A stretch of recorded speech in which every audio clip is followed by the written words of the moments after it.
Okay, Buluvinaka, and it's a Sunday morning in Auckland, New Zealand. We hope you're all having a great Sunday. To all our Fijian family all over the world, especially those like us away from Viti, and for uh, Fijian kids.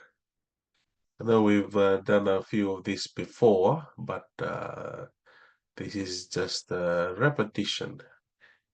Repetition for emphasis, eh? So, do you know that in Fiji we have named names for the fingers, 5 fingers of our hand? We individually name them.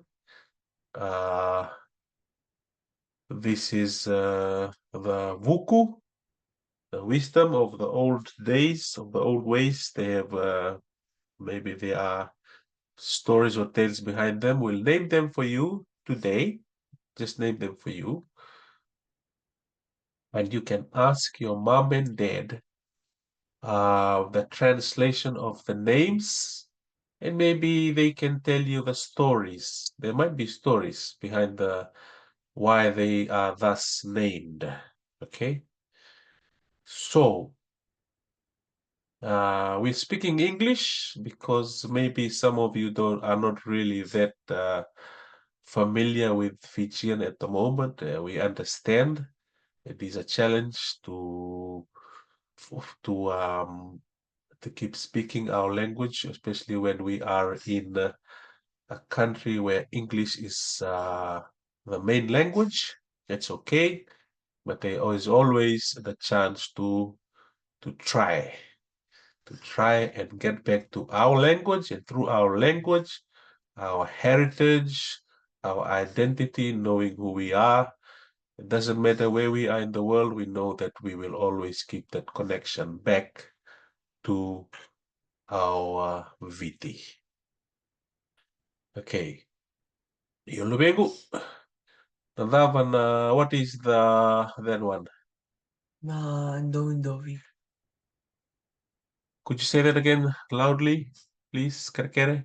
Na Indovi. Yo, this one, Na Dusi.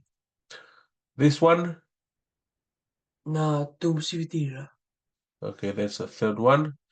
And then the fourth, oh no, this is the what, fifth? No, the fourth. Yo,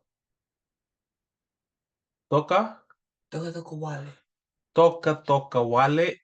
And then the last one, the small finger, Lokunimate. iloku nimate. Okay, I hope that you heard that all clearly. Now, if that was too fast for you, you can always rewind, or you can ask mommy or daddy to uh, say them out again one by one for you, because they will know, and then they will be able to tell the stories behind why they are thus named. Okay, vinaka magalevu, saba ka modi tuyani, lolo maini wiki mnikere modi. Mamo.